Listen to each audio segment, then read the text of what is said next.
have, I believe it is her first time reading poetry out, so an extra warm welcome to Cat Mariner.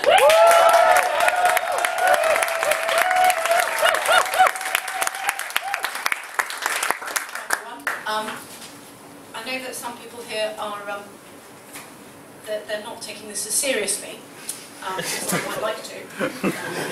So I hope that you'll bear with me while I use my words to try to change the world. Now, I've done a lot of observation, and I've been observing the natural world, and I'd like to share some of my thoughts on social interaction. And this poem is called "I'm Too Cool for This Rock Pool."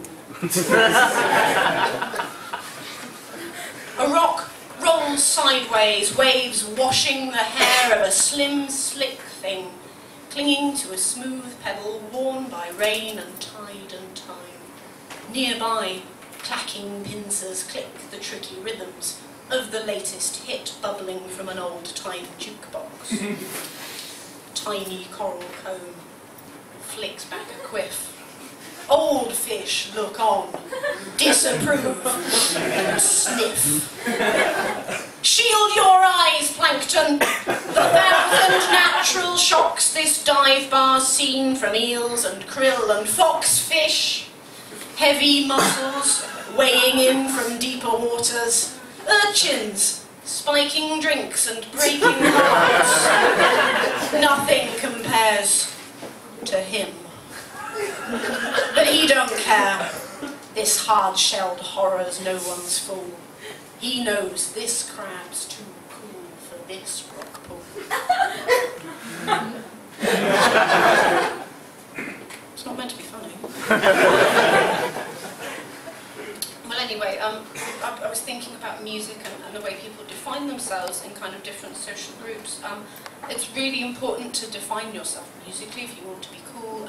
That way, like when you're talking to someone, you know whether or not you need to pretend to like a MySpace band that sounds a bit like someone, you know, the kind of noises that you make when you've got hay fever, or whether you can actually go on about how much you love the Carpenters. So this poem is called Music for Mice. Jazz is jovial for jackdaws. Classical's still cool for cats. Hip-hop's how the hares stay happy. Rock and roll's all right for rats. Motown keeps the mackerel moving. Lo-fi's liked, I'm told, by lice. Grindcore keeps the grouse all grooving. But metal is music for mice.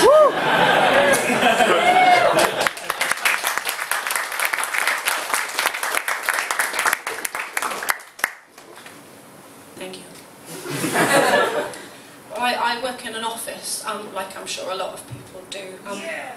Oh my God, no, exactly.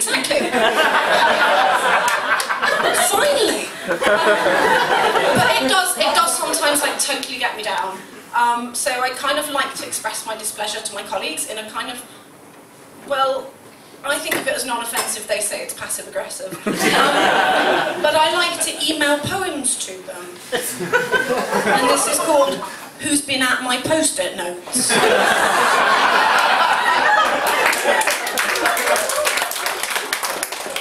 I left them in the cupboard. There. That cupboard's bare. That cupboard's bare. Thank you.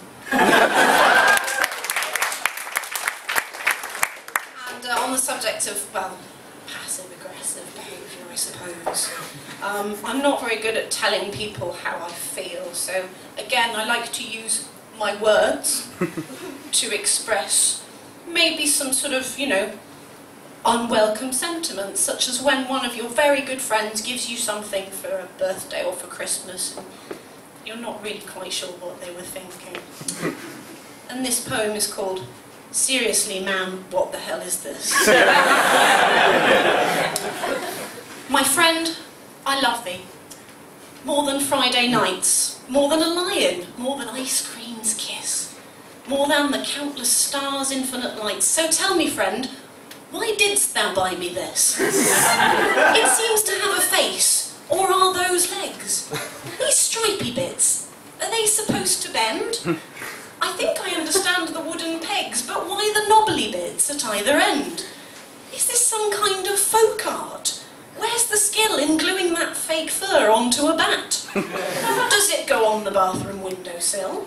Or am I meant to wear it like a hat?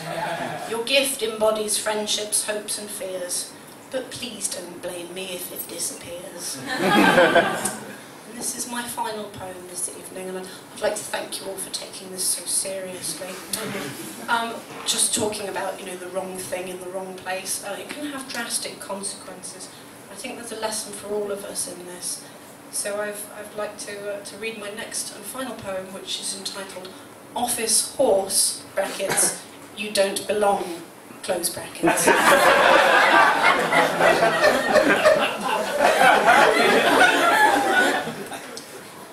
Office horse, you don't belong. HR must have got it wrong when they hired you, equine friend. I have to say, although you blend in well with your polite greetings and you contribute to meetings, making sure that your expenses don't include luxury fences, and that when you're in the lifts you tidy up those lovely gifts you like to leave in little piles, in stairways and on bathroom tiles. We're grateful that you move with grace because you take up so much space. And when it's time to go for lunch, you share the apples that you munch. All these things will count for you in your annual review. But there's something to consider.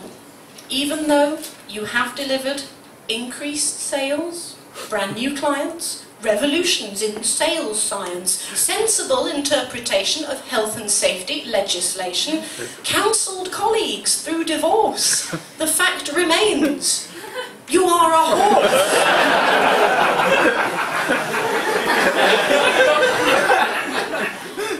When you're picking up the phone, you're startled by the dialing tone. It's not helpful to bring over documents covered in clover. Jeffrey had a heart attack when you nibbled on his back. Glenda finds it hard to hear since you whinnied in her ear. But worst of all, the final straw that broke this camel's back for sure was in that meeting where you sat and ate our richest client's hat. Dear horse, we have to let you go. We love you, horse, and we all know that you'll be brave and you'll be strong. But office horse, you don't belong.